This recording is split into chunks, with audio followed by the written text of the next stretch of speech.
All right, we'll call the meeting to order for the Health Committee for Wednesday, May 24th. If you would call roll, Ms. Clerk. Representative Lee. Here. Representative Lipscomb. Representative Hall. Here. Representative Gray. Here. Representative Kitchens. Here. Representative Cole. Here. Representative Rigsby. Here. Representative Marcus. Here. Representative Holt Jones. Here. Representative Mooney. Representative Rafferty. Here. Representative DeBose. Here. Representative Sorrells. Here. Representative Shireen. Here. Representative Warren. You have a quorum. Thank you. I do have some visitors from Dothan, and I'm not going to make you stand up, but at least wave your hand. Bruce and Jeannie Manning, their daughter, Jessica Goolsby, and grandchildren, which is Jessica's children, Luke and Gabe Goolsby. So they're here to see the process. So good to have you. All right. We are going today shuffle things around because Representative DeBose has to be somewhere, and Senator Shelnut is a few minutes late. So we're Representative Lipscomb's going. Oh, Lipscomb. Okay. All right. He's going to carry that. So last week we had the public hearing on your bill, Representative DeBose, and also you had several amendments that you spoke about, and then I'm going to turn it over to you to explain that have put those amendments into a sub that was sent out, I guess Monday. That was sent out Monday, yesterday. Okay.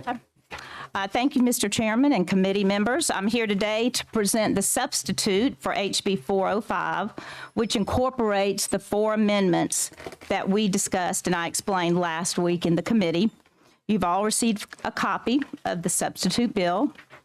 We had a very robust discussion last week, and given that, I am open to any questions and then move on to hopefully a favorable report from the committee.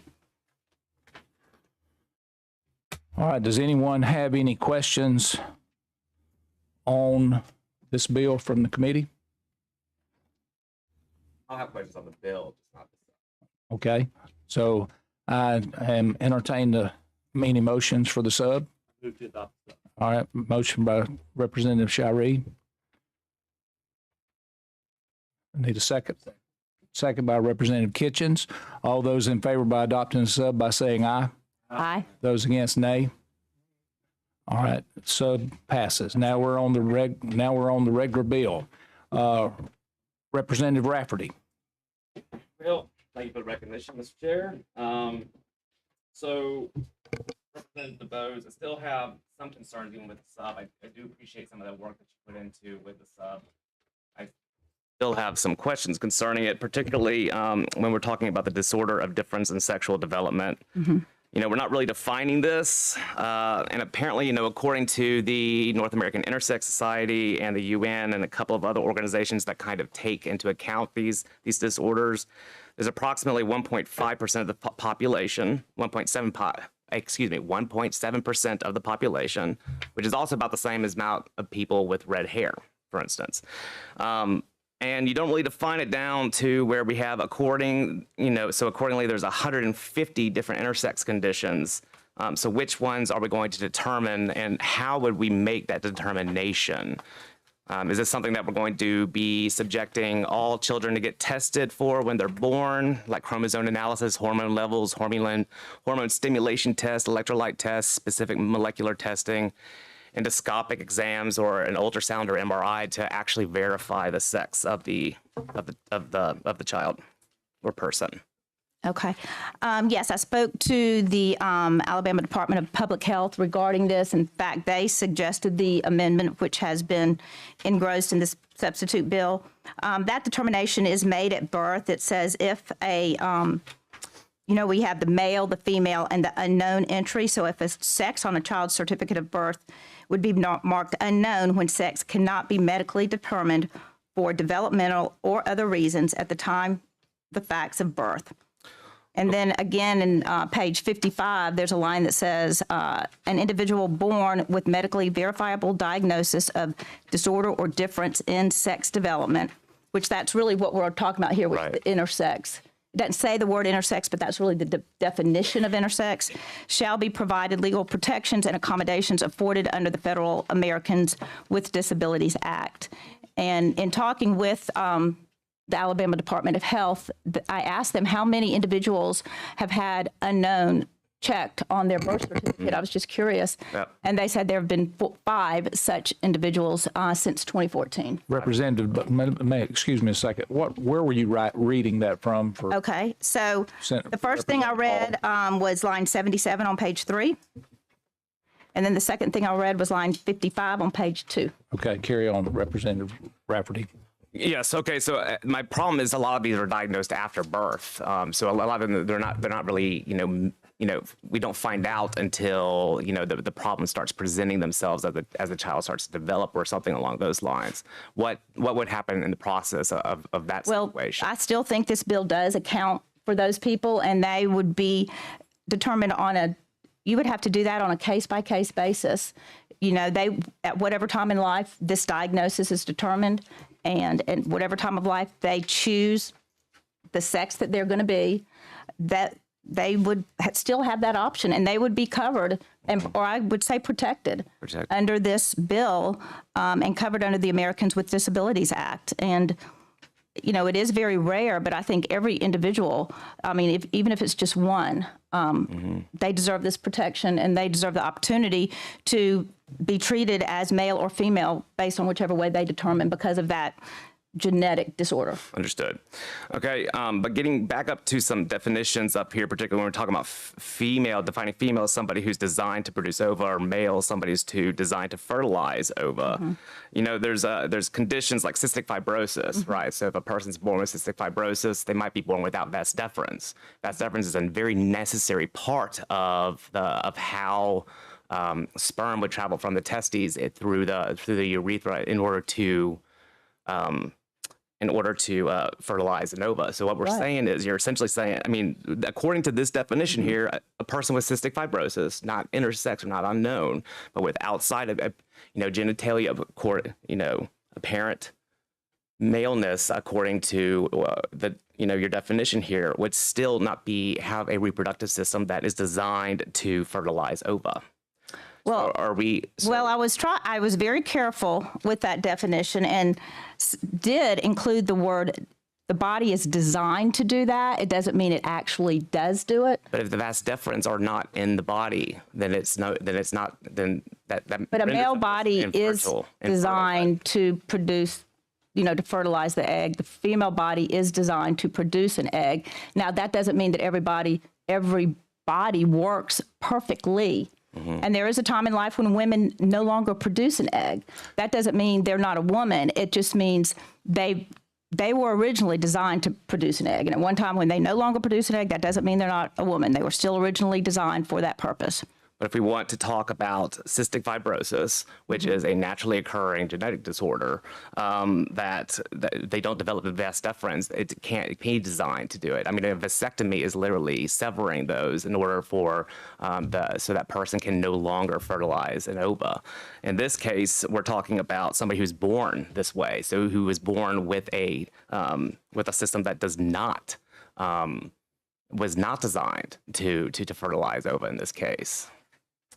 I guess that's the debate, that we could continue to have, because I still would contend that the body was designed to produce an ova. And just because it didn't doesn't mean it wasn't designed or intended to do that, have that purpose. Okay. All right. I just, at the end of the day, just still don't know. They still kind of seem not totally as comprehensive as what they need to be to really, encompass or embody, the full diversity of what the human experience can look like, and how God makes each and every one of us. And I just don't think that this bill, it tries to codify things that, should be left to families to make those decisions, should be left to, that individual to make that decision, should be made up for it just complicates I think it's something that I don't think needs to be complicated by codifying it and by kind of putting it in black and white. And, you know, we've had this discussion about like, I'm concerned about like long-term effects and what could happen with this bill if it does become law and what it'll look like. The unintended consequences, what they might look like. So, And we talked to Neil about the difference between sex and gender, because of course, with gender and gender identity, this doesn't even mention that. And of course, that is still a right of every individual to identify in whatever gender they choose. This doesn't stop that or even address that. We're really just talking about sex at birth. right, and that's not what I'm talking about either. Okay, I'm okay. saying that there's even these exceptions that don't deal with that kind of issue that are still not accounted for. It would still possibly put somebody in harm's way through having, you know, pretty much stripping somebody of their manhood because they were born with a certain disease. So that's just some more of my concerns with this bill. But if I have any other questions, Mr. Chair, I'll bring them up. But Okay. at this Representative Hall. Thank you, Mr. Chair. Would you start with the synopsis and explain to me what that first sentence really means? And we talk about provide legislative findings. I continue to see that, not just in this bill, but in many of our bills. And I'm trying to see where were the findings and what did that data provide for you to, as we start with this bill? Okay, you want me to read the synopsis, this bill? I said the first sentence said this bill Okay. I said, so when reading that, what were the legislative findings that led to the creation of this bill? Okay, let's find the legislative findings related to definitions used in state law. Hang on just a second. Okay, the legislator finds and declares all of the following. For the purpose of state law, an individual's sex is defined as his or her biological sex, either male or female, at birth. Number two, for the purposes of state law, a female is an individual whose biological reproductive system is designed to produce ova, and a male is an individual whose biological reproductive system is designed to fertilize the ova of a female. For the purposes of state law, woman and girl refer to human females, and the term man and boy refer to human males. For the purposes of state law, mother is defined as a parent that is of the female sex, and the term father is defined as a parent that is of the male sex. When it comes to sex, equal does not mean same or identical. When it comes to sex, separate is not inherently unequal. An individual born with a medically verifiable diagnosis of disorder or difference in sex development shall be provided legal protection and accommodations afforded under the Federal Americans with Disabilities Act. So thank you. And so my point is that what I was looking for, so the data to support these findings, are you able to identify? And it's not just this bill. Let me be clear. I've raised this question before. We seem to be doing that as we have bills that are being written indicate that there's a legislative finding, but each time that I've raised a question, no one can provide the data or the background for that. These are, that's it. Are you understanding what I'm saying? Talking about like But numbers of people that have been. whatever specific, I'm just saying when we do this, what are the data to back each one of these statements up? And that's not just for your bill, but as we move forward, I just wanted to know what were the evidence for that. Thank you. Any other questions? Representative Warren. Thank you. Representative Bowles, as I read and go through this, I think one of the things that really disturbs me about it is as it relates to incarcerated individuals. If you know anything about prison, you know you're setting that person up for a kill. I think that there should be some special provisions in DOC or county jails to accommodate a transgender person, because if not, you're setting, I mean, we're talking about killing and abuse in jail. This is really opening the doors for serious abuse in our correction system. Thank you. Thank you. Entertain a motion. Go, another question? Question, just if I'll wait for the motion. Okay. I just want to We'd like to request a roll call vote. That's not necessary. I move for favorable. Representative Shiree, there's a motion on the table. We have a second. Can I second? I think not in this case. Okay. We have a second for all. You got a roll call vote? All right. Representative Lee, Yay. Representative Lipscomb, Abstain. Representative Hall, No. Representative Gray, No. Representative Kitchens, Aye. Representative Cole, Aye. Representative Rigsby, Aye. Representative Marcus, Aye. Representative Holt Jones, Representative Mooney, Representative Rafferty, No. Representative DeBose, Aye. Representative Sorrells, Aye. Representative Shiree, Aye. Representative Warren. No. Ayes have it. Bill passes with favorable report. Thank you. Thank you. Mr. All right, Chairman. next up on the agenda today, Representative Lipscomb will be carrying Senate Bill 193. Thank you, Chairman. This Senate bill is the very same bill that we just passed on the House floor the other day, and it just further defines kind of the procedures between the policies and procedures that are have been agreed upon between the Dental Association and the dentist.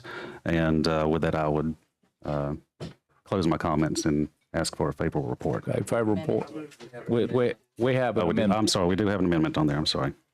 Okay, can you explain the amendment? I will. It clarifies. I'm sorry. This was an amendment that happened in the Senate, and it clarifies that there needs to be some penalty associated with anyone who is practicing dentistry without a license. There's been some bad stuff happening. Needless to say, it just further defines those penalties. Okay. All right, I have a motion for Representative Marcus, second from Representative Grigsby. All those in favor by saying aye. Those against, nay. Bill passes with a favorable report. Sorry, the amendment passes. Now I need okay, I have a motion on the table, second. All those in favor by saying aye. Those against, nay. Bill passes with a favorable report as amended. Thank you. That concludes our meeting today. Get this over with. Well, we got a.